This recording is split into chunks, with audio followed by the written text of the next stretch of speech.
क्या ये सच है कि शक्ति खुद अपने साधक को बुलाती है? बिल्कुल सत्य है। शक्ति स्वयं साधक को अपनी तरफ आकर्षित करती है और ये अधिकतर साधकों के साथ ये देखने में आया है। दुर्गे देवी नमस्तुभ्ये सर्व कामार्थ साधिके। इससे आप अपने जीवन में आने वाली संकटों की, अवसरों की जानकारी स्वप्न में प्राप्त कर सकते हैं। अगर किसी साधक को बार बार साधना करने में समस्या आ रही है, कई बार होता है कि साधना करने आप बैठे, आपको कुछ अशुभ समाचार मिल रहे हैं, आपने जो पूजन सामग्री रखी हुई है वो गिरना शुरू हो जाती है, कई बार को समझना चाहिए। कभी आपने ऐसा एक्सपीरियंस किया है कि आपको कभी मार्गदर्शन दिया हो आपके किसी देवी ने? कई बार शक्तियों ने मार्गदर्शन दिया, पूजन करना बताया, ऐसे ऐसे उपाय बता के चले जाते हैं जो मैंने कभी सुने भी नहीं। जैसे एक छोटा सा उपाय मैं आपको बता देता हूँ।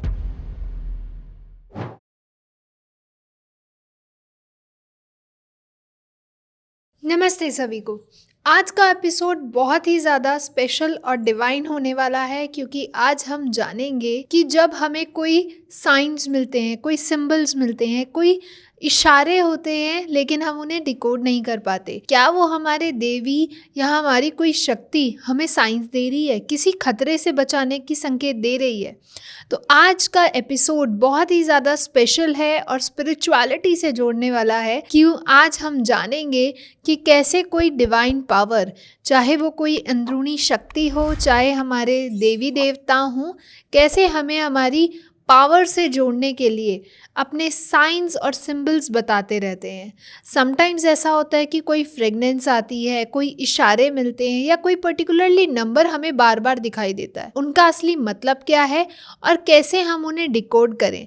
तो आज इन्हीं सब पे हम बात करने वाले हैं हमारे आज के स्पेशल गेस्ट श्री योगीराज तंत्र महाराज जी से, जो कि तंत्र साधनाओं में काफ़ी ज़्यादा विलीन है और काफ़ी अपने शिष्यों को सिखा चुके हैं। तो चलिए सर से ही बात करते हैं। वेलकम सर, कैसे हैं आप? जय माता दी, जय माँ कामाख्या, भगवती कृपा है। जय माता दी। तो सर, पहली बात कि ये साइंस, ये जो इशारे मिलते हैं, ये जो नंबर दिखते हैं, ये होते क्या हैं, क्या काम करते हैं? ये जो आपको संकेत मिलते हैं, इस सबको अलग अलग हो सकते हैं। अच्छा साधक के लिए अलग हो सकते हैं, एक सामान्य व्यक्ति के लिए अलग हो सकते हैं। जी कुछ संकेत आपको आपके भविष्य की तरफ इशारा करते हैं। जी। कुछ संकेतों से आप आने वाली समस्याओं का निवारण भी कर सकते हैं, उनका उपाय भी आपको मिलता है। अच्छा। डिपेंड करते हैं आपके व्यक्तिगत अनुभव पे, आपकी स्वयं की चेतना पे, और कितना आप भगवान की भक्ति में होते हैं, कितना किसी इष्ट देवता के ऊपर आपका ट्रस्ट है, सब कुछ उस पर डिपेंड करता है। बिल्कुल सही। कि आपको संकेत कैसे मिल रहे हैं। अगर आप एक साधक हैं तो आपको संकेत भी उस प्रकार से मिलेंगे कि शक्तियाँ आपको कुछ कहना चाहती हैं। अगर आप कोई पूजन कर रहे हैं तो उस पूजन में अगर कोई गलती हो रही है तो भी आपको संकेत मिल सकते हैं। अच्छा। अगर उस पूजन में, उस जाप में, उस विधान में, उस अनुष्ठान में आपको सिद्धि प्राप्त हुई है तो भी आपको संकेत मिल सकते हैं। ये संकेत सामने भी हो सकते हैं, मतलब जागते हुए भी आप उनको समझ सकते हैं, निंद्रा की अवस्था में भी आप इनको समझ सकते हैं, सोते हुए भी समझ सकते हैं।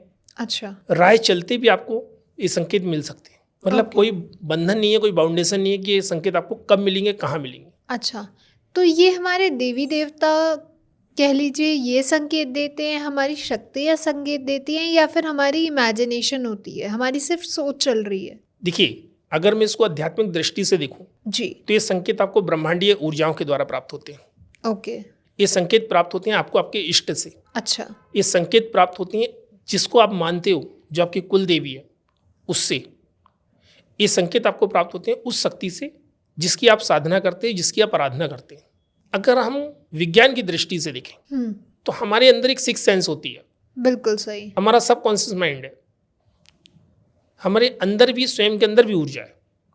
टेलीपैथी का आपने नाम सुना होगा। बिल्कुल सही। उसके अनुसार भी आपको भविष्य में होने वाली घटनाओं के संकेत मिल जाते हैं। अच्छा। तो ये व्यक्ति टू व्यक्ति निर्भर करता है, हर व्यक्ति के लिए अलग हो सकता है, और ऊर्जाएं तो सभी के अंदर हैं। बस किसी के अंदर कम है, किसी अंदर ज़्यादा है। जो साधक होता है, जो जाप करता है, अनुष्ठान करता है, उनकी ऊर्जाएं थोड़ी सी उग्र होती हैं, ओके। विस्तृत होती हैं। उनकी चेतना और का विस्तार और ज़्यादा होता है, वो शक्ति से ज़्यादा कनेक्टेड होते हैं, तो उन्हें संकेत जल्दी समझ आते हैं और जल्दी मिलते हैं। तो सर, कैसे कैसे संकेत हमें मिल सकते हैं, क्या क्या संकेत होते हैं? संकेत में आपको जिससे अगर आप किसी देवी की साधना कर रहे हैं जी। तो देवी की कृपा प्राप्त होगी, तो आपको अधिकतर लाल वस्तुएं दिखेंगी। लाल वस्त्रों में सुसज्जित एक स्त्री के दर्शन होंगे, मातृ स्वरूप के दर्शन होंगे, लाल पुष्पों के दर्शन होंगे, आपको नदी के दर्शन हो सकते हैं, आपको उगते हुए सूर्य के दर्शन हो सकते हैं, आपको अलौकिक दिव्य ऊर्जा के दर्शन हो सकते हैं, आप अपने आप को हवा में उड़ते हुए देख सकते हैं। ये अनुभव भी होता है? बिल्कुल होते हैं। तो क्या ये जो संकेत मिलते हैं ये सिर्फ किसी साधक को मिलते हैं, सिद्धि प्राप्त करने के बाद मिलते हैं, या कोई भी नॉर्मल इंसान जो आम आदमी है उसको भी मिल सकते हैं? जैसे कि मैंने आपको पहले बताया, ऊर्जाएं सबके अंदर है। बिल्कुल सही। चाहे वो नास्तिक है, चाहे वो आस्तिक है, चाहे वो किसी भी धर्म को मानने वाला हो, अगर उसके अंदर विश्वास है, उसका इष्ट कोई भी हो, अगर कहीं उसका अहित होना होगा और उसने पूरे श्रद्धा विश्वास से उसको माना है, तो उसको भी संकेत प्राप्त होंगे। अच्छा। क्योंकि प्रकृति ने सृजन किया है, विनाश नहीं किया। बिल्कुल सही। तो प्रकृति आपको बचाने के लिए के प्रयास करती है, आपको बचाने का ही प्रयास करती है। प्रकृति ने एक सामान्य व्यक्ति को दुख लेने के लिए, कष्ट लेने के लिए नहीं बनाया, आनंदित होने के लिए बनाया है। बिल्कुल सही। उसी प्रकार से वो संकेत देती है, जब आपका कुछ बुरा होना होता है, कुछ अहित होना होता है, तो संकेत देती है कि आप अगर आप उससे बच सकते हो तो बचो। या किसी देवी देवता की कृपा होनी होती है, कुछ पॉजिटिव होना होता है, तो उसका भी संकेत आपको पहले ही प्राप्त हो जाता है। ठीक है। तो इन संकेतों का एक्सपीरियंस एक साधक को कब होता है? साधना के शुरुआत में ही, बीच में, या अंतिम में? जब कोई व्यक्ति साधक बनता है, जी। तो साधक क्यों बनता है? किसी शक्ति को प्राप्त करने के लिए। ये इच्छा उसके अंदर कहाँ से आती है? उसके अंतः मन से। अंतः मन में कैसे उत्पन्न होती है? उसी शक्ति के दर। उसका भी तो कोई ना कोई संकेत मिलता है उसे। अच्छा। बार बार किसी देवी का सामने आना, बार बार किसी देवी मंत्रों का अपने आप आना, किसी देवी के प्रति लगाव होना, किसी शक्ति के प्रति लगाव होना, शमशान के प्रति लगाव होना। अच्छा। साधनाएं तो सभी जगह होती है ना। बिल्कुल सही। हो सकता है उसका मन घर पे ना लगे, उसको बाहर जाके अच्छा लगे, किसी खास मंदिर में बैठना उसको अच्छा लगे। इस प्रकार से जब व्यक्ति को संकेत मिलते तब वो साधक बनता है। और जब साधक बनता है और वह अब पूरा ध्यान अपने ऊपर केंद्रित करता है, जब अब वह व्यक्ति अपनी चेतना को शक्ति में समाहित कर देता है, तब उसे संकेत मिलना शुरू होते हैं। प्रारंभिक संकेत कम होते हैं, जिससे साधक का मनोबल बढ़ता है। अच्छा। अभी हम कोई कार्य कर रहे हैं और उसमें हमें थोड़ी सी सफलता मिले तो हमारा मनोबल बढ़ेगा। बिल्कुल सही। इसी प्रकार से साधक के साथ होता है। अगर वो सही रास्ते पे है, उचित गुरु से दीक्षा लेकर, परंपरागत विधि का पालन करके साधना के रास्ते पे जा रहा है, तो शक्तियाँ भी उनको संकेत देती हैं। बिल्कुल सही। कई बार तो साक्षात देव दर्शन हो जाते हैं, जिन्हें हम शक्तियों का प्रत्यक्षीकरण बोलते हैं। ओके। लेकिन वह भी साधक के ऊपर निर्भर करता है कि कितनी आस्था है, कितना विश्वास है, किस पद्धति से कर रहा है। जैसे सात्विक से पद्धति से करते हैं तो थोड़ा सा समय लगता है। अच्छा। लेकिन तामसिक वामचारी पद्धति से करते हैं तो उसमें अनुभव जल्दी होते हैं। जिसे अप्सराओं में अनुभव सबसे जल्दी होते हैं। अच्छा। इसके बाद प्रेत आते हैं, फिर देवीय शक्ति आती है। तो शक्ति के ऊपर भी निर्भर करता है कि कौन सी शक्ति कितनी जल्दी आपको अनुभव देगी। तो क्या हर साधक को संकेत मिलते हैं या सिर्फ उन्हीं चुने साधक को संकेत मिलते हैं जो स्पिरिचुअल लेवल पर अपने चरम सीमा पर पहुंच चुके हैं? सभी साधकों को संकेत मिलते हैं। जब हम अपने शरीर को साधते हैं, साधक मतलब अपने शरीर को साधना जी। तो जब हम मन एकाग्र करते हैं, जब हम मोह माया से दूर जाते हैं जी। जब हम अपना सर्वस्व साधना में देते हैं, तब संकेत मिलते हैं। जैसे एक साधक को जो दीपक लगाता है उसमें फूल बनना, वह भी एक संकेत है। अच्छा। हवन, हाँ, उसका भी एक अपना अलग पूरा विज्ञान है, पूरा एक उसकी पद्धति है कि आपके दीपक में किस प्रकार से फूल बन रहे हैं, किस प्रकार से ज्योति हो रही है, किस प्रकार से लौ जल रही है, उससे उसके भी संकेत होते हैं। अच्छा। उन संकेतों से, जो दीपक के संकेत हैं, उससे तो कई बार हम कार्य सिद्ध होगा कि नहीं होगा, साधना सिद्ध होगी कि नहीं होगी, वो भी देख सकते हैं। वो कैसे? मान लीजिए अपने कोई साधक है, उसे कोई विशिष्ट साधना सिद्ध करनी है जी। अपने सामने घी का या तेल का दीपक लगा दे, अपनी संपूर्ण दृष्टि उस पर बिना पलक झपकाए देखते रहे जी। मंत्र जाप करता रहे लगभग 11 माला के अंतराल पे।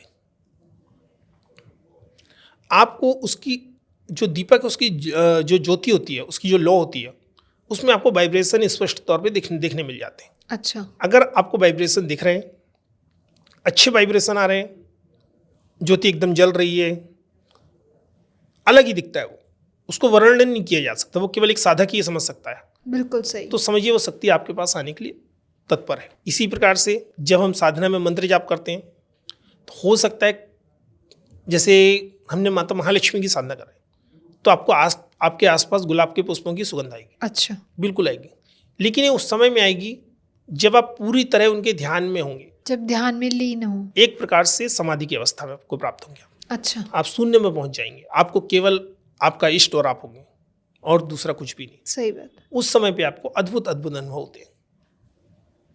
कुछ अनुभव तो ऐसे होते हैं कि जिनका वर्णन भी नहीं किया जा सकता। बिल्कुल। आपको लगेगा आपके आसपास कोई है, आपको लगेगा आप के पीछे कोई खड़ा हुआ है।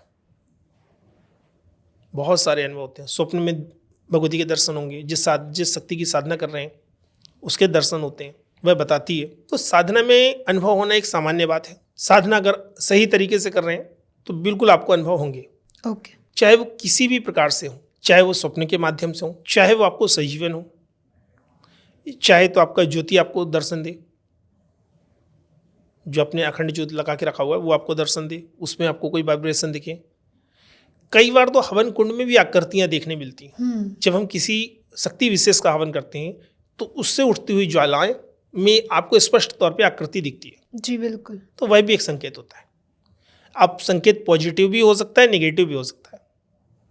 वो साधना और साधक के ऊपर निर्भर करता है और वो उसको कैसे समझता है। अच्छा। बिल्कुल, पॉजिटिव है तो नेगेटिव है। बिल्कुल सही। तो नेगेटिव संकेत भी मिलते हैं जब हम किसी देवी देवता के लिए कोई गलती करते हैं, उसके पूजन विधान में कोई गलती करते हैं, या अपने गुरु का आदर नहीं करते, गुरु का सम्मान नहीं करते, तो होता है।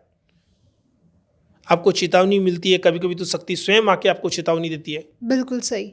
स्वप्न में आते हैं कि ये काम नहीं होना चाहिए, ये ऐसा ना करें। बिल्कुल, शक्ति स्पष्ट आपको सावधानी भी बताती है और सुरक्षा भी करती है। बिल्कुल सही। तो क्या ये सच है कि शक्ति खुद अपने साधक को बुलाती है? बिल्कुल सत्य है। शक्ति स्वयं साधक को अपनी तरफ आकर्षित करती है और ये अधिकतर साधकों के साथ ये देखने में आया है। मैं स्वयं भी इसका प्रत्यक्ष हूँ। जैसे? मुझे नहीं पता था, मैं अपनी स्वयं की बताता हूँ, मुझे नहीं पता था माँ कामाख्या कौन है, कहाँ पे इनका स्थान है।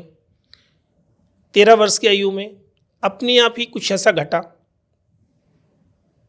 अचानक ही मेरे सामने माँ कामाख्या की बातें हुई, वहाँ के रहस्यों की बातें हुई और एक साथ मिला और मैं वहाँ पहुँच गया। और वहाँ से फिर मेरे तंत्र के जीवन की शुरुआत हुई। वहाँ से फिर मुझे विद्याएं सीखने मिली, माँ की आराधनाएं मिली। तो इसी प्रकार जब कोई भी साधक को कोई शक्ति अपनी तरफ आकर्षित करती है तो या तो उसके जीवन में बहुत सारी कठिनाइयाँ आएंगी। अच्छा। या वो जरूरत से ज़्यादा परेशान हो जाएगा, हर तरफ से हार जाएगा। तभी वो खोज में निकलता है कि कोई ऐसा समाधान मिल जाए। और उसी खोज में वो माँ भगवती को प्राप्त करता है। जी। तो शक्तियाँ स्वयं अपने साधक को बुलाती हैं। अभी जिसको हनुमान जी की कृपा है उनको हनुमान जी के संकेत मिलते हैं। मतलब ये कोई व्यक्ति अपने मन से साधनाएं नहीं कर सकता, अपने मन से किसी शक्ति की उपासना नहीं कर सकता।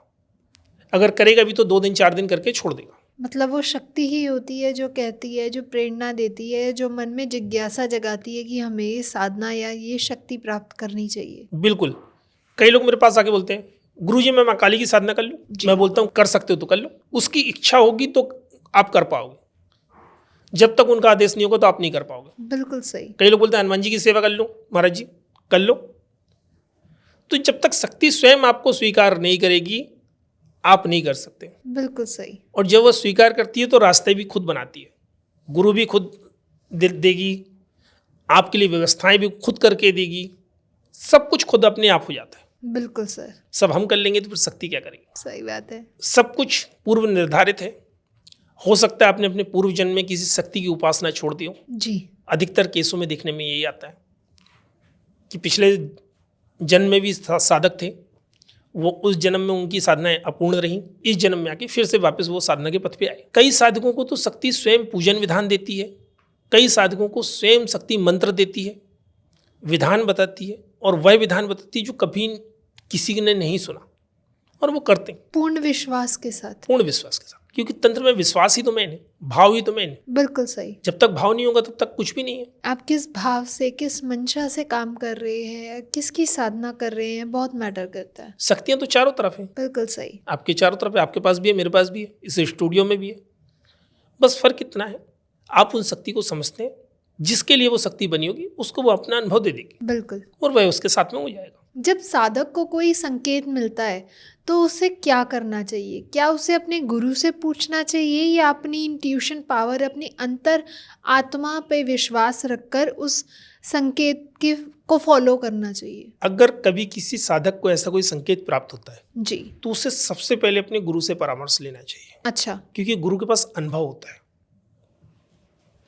गुरु के पास सैकड़ों बहुत सारे शिष्य आते हैं, अपने अपने अनुभव बताते हैं, और गुरु की जो शक्ति होती है वह भी आपको आपका मार्गदर्शन देती है। कई बार जो संकेत आपको देखने में पॉजिटिव लग रहे हो वो नेगेटिव भी हो सकते हैं, उनका विपरीत अर्थ भी हो सकता है। तो इस पे कोई, अगर आप एक एग्जाम्पल हमें बताना चाहें, कोई एक्सपीरियंस हो? बिल्कुल। मेरा एक शिष्य हरियाणा से है, वह एक जिन्नात की साधना कर रहा था। अच्छा। काफ़ी अच्छे अनुभव हो रहे थे, साधना संपन्न हुई, जिन्नात भी सिद्ध हुआ, लेकिन उसके बाद उसको एक स्वप्न आया। उस स्वप्न में वो देखता है कि वो एक बहुत बड़े तालाब में तैर रहा है, लेकिन तालाब के बीच में एक स्वर्ण से भरा हुआ कलश रखा हुआ है और वो तैरते हुए उस कलश के पास में जा रहा है। जी। ये संकेत उसने आके पहले मुझे नहीं बताया,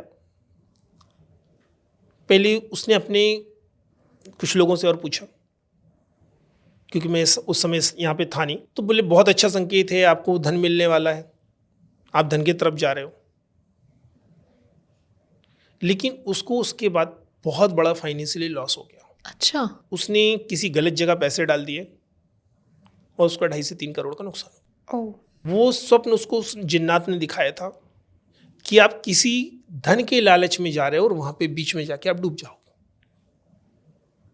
वो घटना होने के बाद जब उसने मुझे बताया तो मैंने बोला, तेरा प्रारब्ध था, तेरी किस्मत थी तेरे को डूबना, जो शक्ति तेरी थी उसने तेरे को दिखाया भी कि तुम तैर रहे हो, सरोवर के बीच में धन का घड़ा रखा हुआ है, तुम लालसा में जा रहे हो। लालच में गया।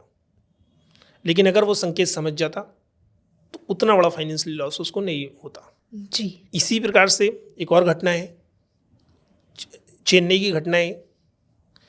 काफ़ी बड़ी फैमिली थी, वहाँ पे वो माता महालक्ष्मी को ज़्यादा मानते थे। अच्छा। महालक्ष्मी की बहुत अच्छी सेवा करते थे, पूरा परिवार धार्मिक था। तो उनको भगवती समय समय पे आके स्वप्न में दर्शन भी देती थी, मार्गदर्शन भी करती थी। उन्हें एक स्वप्न आया कि एक बालक मिलेगा, उसकी आपको मदद करनी, उस बालक को कुछ पैसे देने। जी। उनको लगातार कई बार स्वप्न आया, पहले कुछ दिन में आया, फिर उसके बाद रुक गया, फिर कुछ दिन आया, और उनको स्पष्ट जगह भी दिख रही है कि एक रास्ता है काफ़ी लंबा सा और उस पर एक गाड़ी से जा रहे हैं, एक बच्चा रोक रहा है, कुछ मांगने के लिए पैसे मांग रहा है, कुछ खाने के लिए पैसे मांग रहा है। इन्होंने गाड़ी से उतर के उसको पैसे दिए, ये उनको क्लियर दिख रहा है।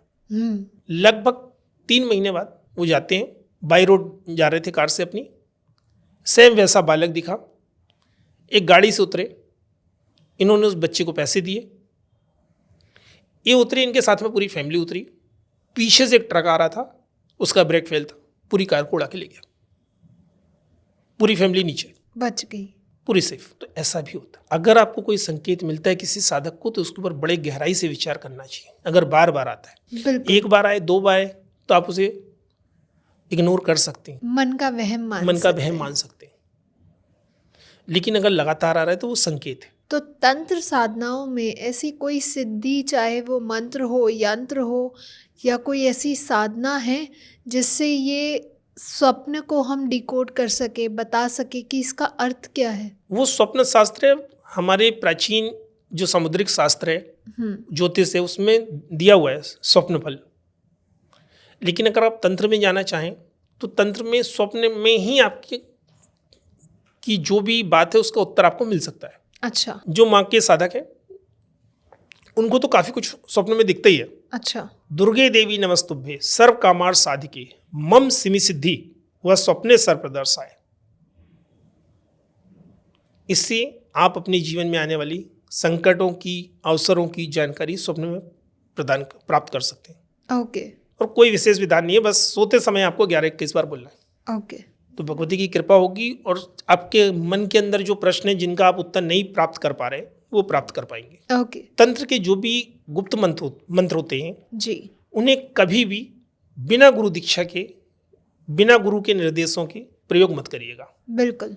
क्योंकि मंत्र क्या है, ऊर्जाएं हैं, पॉजिटिव भी है और निगेटिव भी है। बिल्कुल सही बात है। बस आपको प्रयोग आना चाहिए और वो प्रयोग आपको गुरु बताता है। सही बात। तो किसी साधक को अगर साधना के दौरान कोई परेशानी आ रही है या कोई रुकावट आ रही है तो क्या हम वो भी एक संकेत मान सकते हैं? बिल्कुल।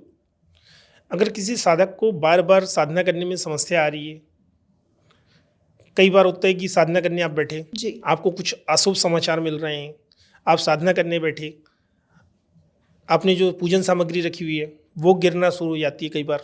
अच्छा। तो अगर आपको ऐसे संकेत मिल रहे हैं तो आपको समझना चाहिए किसी साधक को कि कोई ना कोई शक्ति उसे उस साधना से दूर करने का प्रयास कर रही है। वो पॉजिटिव भी हो सकता है और नेगेटिव भी हो सकता है, दोनों। तो फिर इसके लिए उसे अपने गुरु से संपर्क करना चाहिए या गुरु मंत्रों का जाप करना चाहिए, अपने आसपास सुरक्षा घेरा खींचना चाहिए, उसके बाद करके देखना चाहिए। अच्छा। क्योंकि देखिए, अगर हम कोई कार्य कर रहे हैं, कोई मंत्र सिद्धि कर रहे हैं, कोई साधना कर रहे हैं, कोई अनुष्ठान कर रहे हैं, अगर वहां पे कोई रुकावट आ रही है तो ये स्पष्ट संकेत है कि कोई ना कोई शक्ति, चाहे वो पॉजिटिव हो चाहे वो निगेटिव हो, वह आपको साधना से रोकने की कोशिश कर रही है। बिल्कुल सही। देवी शक्तियों में ऐसी रुकावटें बहुत कम आती हैं। अच्छा। लेकिन जब हम उग्र साधनाएं करते हैं, जैसे काली की कर रहे हैं, भैरव की कर रहे हैं, इनमें बहुत ज़्यादा रुकावटें आती हैं। इसमें व्यक्ति परेशान भी हो सकता है, बीमार भी हो सकता है, फीवर भी आ सकता है, बुखार भी आ सकता है, पूरी तरह अस्वस्थ भी हो सकता है, बहुत सारी कठिनाइयाँ आती। क्यों? क्योंकि डायरेक्ट शक्ति प्राप्त करने के लिए उसकी परीक्षाएं होती हैं। बिल्कुल सही। क्योंकि शक्ति आने के पहले उनके सेवक आते हैं। तब माँ काली के सेवक कौन? भूत, प्रेत, जिन, ये सब सेवक हैं। बिल्कुल सही। तो जब ये आते हैं तो आसपास हलचल करते हैं, वो आपको अनुभव में आपको स्पष्ट आते हैं, आपका ध्यान भंग करते हैं। आपका ध्यान भंग करते हैं, आपको डराते हैं, धमकाते हैं कि आप उड़ जाएं।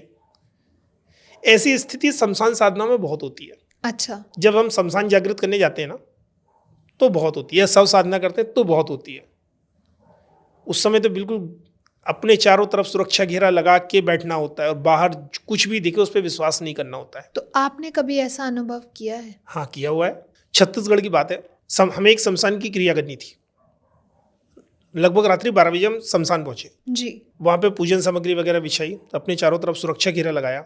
हमारे साथ में 2 शिष्य थे, उन्हें एक दूसरे सुरक्षा घेरे में रखा और हमने जाप करना शुरू किया। जाप किया, सामने अग्नि जलाई, भोग दिया। उसके बाद जैसे ही हमने भोग दिया, चारों तरफ से बड़ी ही भयावह आवाज़, डराने वाली, चीखने की, बच्चे के रोने की, चिल्लाने की, वो आवाज़ केवल मुझे सुनाई दे रही। अच्छा। मेरे शिष्य खड़े, उनको सुनाई नहीं दे रही। ऐसा लग रहा सामने से शेर चला हुआ आ रहा। 1 मिनट में बहुत अच्छी सुगंध, 1 मिनट में बहुत गंदी स्मेल, इतनी गंदी सुगंध क्या बोलूँ मैं उसको, जैसे मांस जलने जैसी, कि जैसे बहुत बड़ी मात्रा में मांस जल रहा हो। कोई नया साधक होता तो छोड़ के भाग जाता। बिल्कुल सही। उस समय हमें अपने ऊपर विश्वास होना चाहिए, हमें अपने सुरक्षा कवच पे विश्वास होना चाहिए। बैठे रहे। फिर जब शक्तियाँ प्रत्यक्ष आईं तो गोले के बाहर उनको जो फेंका जाता है, जो क्रिया की जाती है वो की, तब जाके वो शक्तियाँ शांत हुई। फिर उसके बाद में मुख्य शक्ति का आगमन हुआ। तो जब आप खुले में साधना करते हैं, किसी खंडर में साधना करते हैं, शमशान में साधना करते हैं, तो बहुत डरावने अनुभव होते हैं। कभी कभी तो ऐसा भी सुना है कि सामने आपके वो शक्ति ही आपके अपनों को नुकसान पहुंचाने की छल करती है। जब हम किसी बड़ी शक्ति की प्राप्ति के लिए कोई अनुष्ठान करते हैं, कोई जप करते हैं, तो वह ऐसी स्थिति निर्मित करती है कि अगर आप किसी भी लोभ में पड़ गए, माया में पड़े, तो फिर वो शक्ति आपको प्राप्त नहीं होगी। वही तो आपकी परीक्षा है। बिल्कुल सही। और कई बार कुछ शक्तियाँ मांग भी करती हैं। तो ये आपको अपनी साधना से इन दोनों में भेद पता होना आना चाहिए। अभी मान लीजिए आपने किसी यक्षिणी को सिद्ध किया, बिल्कुल, वो आपके सामने प्रत्यक्ष है। अब वो बोल रही है मैं तुम्हें धन धान से संपन्न कर दूंगी, लेकिन मुझे कोई गलत चीज़ मांग रही है, मुझे ये चाहिए। तो वहाँ पे आपको ये समझना चाहिए कि ये मांग रही है तो मुझे इसको मना करना है। ये नहीं सोचना है कि केवल मेरी परीक्षा लेने के लिए मांग रही है। कई शक्तियाँ बोलती हैं आप मुझे हमेशा अपना खून दोगे, आपने बोल दिया ठीक है दूंगा, तो वो अंत तक आपको मृत कर देंगे, आपके शरीर का पूरा खून समाप्त कर देंगे। बिल्कुल। अब आप ये सोचेंगे कि वो मेरी परीक्षा ले रही है, मैं एक बार बोल दूंगा, लेकिन एक बार बोल दिया तो आप जीवन भर के लिए वचन में बंध गए। कई बार जो मात्र शक्तियाँ हैं वो ये भी बोलती हैं, परीक्षा भी लेती हैं, तो आपको परीक्षा और सत्य में फर्क होना जरूरी है कि कहाँ पे आपकी परीक्षा हो रही है, कहाँ पे आपसे सत्य में वचन लिए जा रहे हैं। ओके। वो अति आवश्यक है। बिल्कुल। तो कभी आपने ऐसा एक्सपीरियंस किया है कि आपको कभी मार्गदर्शन दिया हो आपकी किसी देवी ने? कई बार शक्तियों ने मार्गदर्शन दिया, पूजन करना बताया, कुछ विशिष्ट मंत्र बताए, औषधियों का ज्ञान दिया। शक्तियों ने बहुत गुप्त ज्ञान दिया और उनके द्वारा बताए गए मंत्र, और कई साधकों को मिलते हैं, केवल मुझे नहीं, मेरे कई शिष्यों को भी प्राप्त हुए जिनको मैंने साधनाएं कराई हैं। शक्तियों ने स्वयं आके मंत्र दिए हैं, गुप्त विधान बताए हैं। कई बार तो ऐसे ऐसे उपाय बता के चले जाते हैं जो मैंने कभी सुने भी नहीं। अच्छा। जैसे एक छोटा सा उपाय मैं आपको बता देता हूँ, हालांकि नहीं बताना चाहिए लेकिन फिर भी लोगों के जन कल्याण के लिए है तो मैं बता देता हूँ।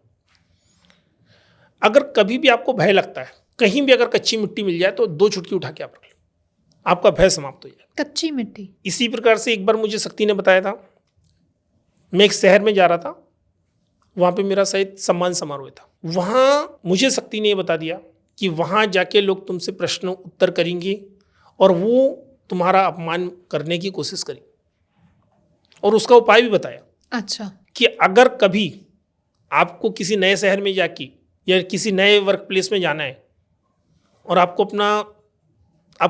सोचेंगे वो सब आपके तरफ अट्रैक्ट हों, तो जो भी पहला चौराहा मिले, चौराहा समझते हैं आप जी, जो भी पहला चौराहा मिले वहाँ की मिट्टी लेके आप तिलक कर लो। हालांकि उस शक्ति ने मुझे मंत्र भी दिया था, लेकिन मंत्र में यहाँ नहीं दे सकता, लेकिन खाली आप तिलक करोगे तो भी जिसके सामने जाओगे वो आपके वश में होगा, वो आपकी बात मानेगा, आपके अनुकूल रहेगा।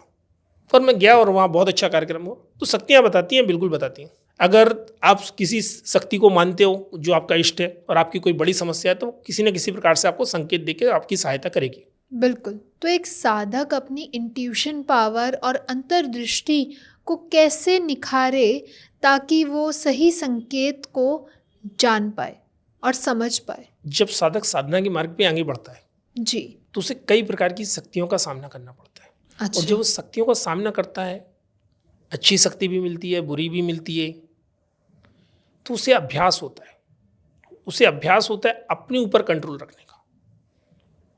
उसे समझ आता है कि जो दिख रहा है ये माया है। साधक आगे बढ़ता है साधना में, तब उसे भ्रम और सत्य में फर्क आता है। बिल्कुल। जब एक साधक को ये दोनों में फर्क आता है ना, समझ आता है, तब उसे पता चलता है कि संकेत क्या बोल रहे हैं। फिर वो देखते ही उसको पहचान दे लेता है।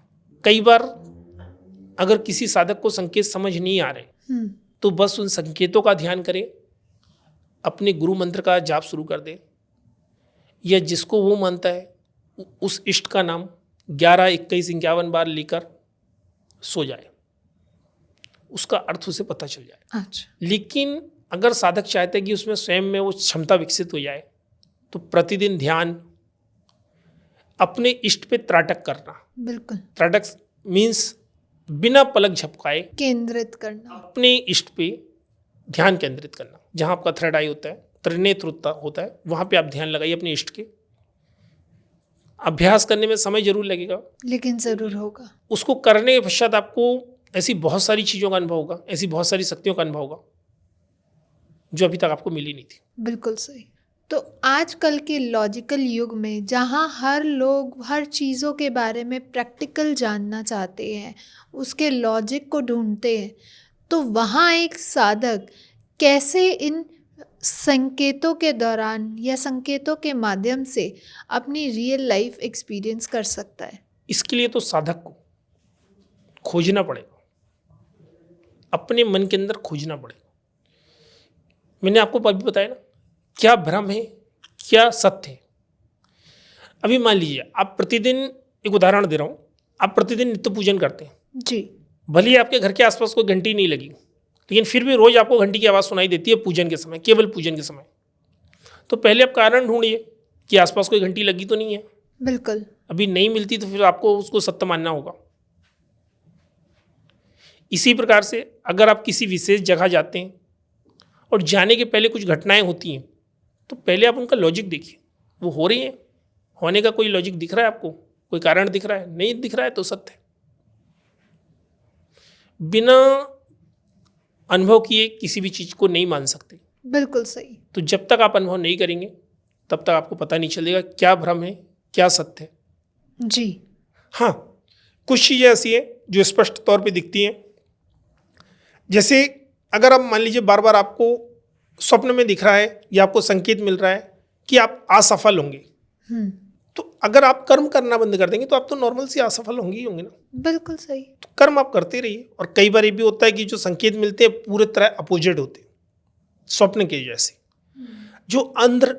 जो आधी निंद्रा में मिलते हैं, मतलब ना हम सो रहे होते हैं ना हम जाग रहे होते हैं, अर्ध निंद्रा की अवस्था में वो स्वप्न हमेशा है, वो संकेत हमेशा उल्टे होते हैं। जैसे अगर आप किसी की मृत्यु देखेंगी तो आपको लगेगा कि जो रियल लाइफ उसका एक्सपीरियंस होगा कि उसकी लाइफ बढ़ गई। अच्छा। हाँ, अगर आपने किसी मृत्यु का संकेत मिला है तो वो उसकी लाइफ बढ़ गई। ओके। तो कभी कभी विपरीत भी होता है। ठीक है। वो अनुभव के आधार पे ही एक साधक उसको समझ पाता है। Thank you so much sir, बहुत मज़ा आया और बहुत कुछ जाना हमने कि कैसे हमें संकेत मिलते हैं और कैसे उन संकेत को समझ के हम अपनी ज़िंदगी में एक अच्छे सफ़र पे निकल सकते हैं। तो जाते जाते हमारी ऑडियंस के लिए आप क्या मैसेज देना चाहेंगे जो बार बार ऐसे संकेत देखते हैं लेकिन उन्हें फिर भी इग्नोर कर देते हैं? अगर आपको बार बार संकेत मिल रहे हैं तो केवल और केवल अपने गुरु का ध्यान करिए, अपने इष्ट का ध्यान करिए, उन पे संपूर्ण श्रद्धा और विश्वास रखिए। वह स्वयं आपको मार्ग दिखा देंगे। जी बिल्कुल। स्वयं आपको जो संकेत मिल रहे हैं उनको क्लियर कर देंगे, उसको स्पष्ट कर देंगे। बिल्कुल। Thank you so much sir.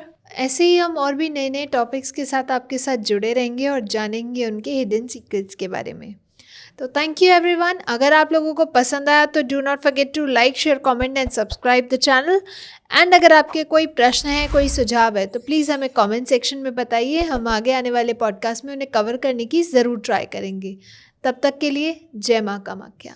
जय माँ। जय माता दी, जय माँ कामाख्या। जय माता।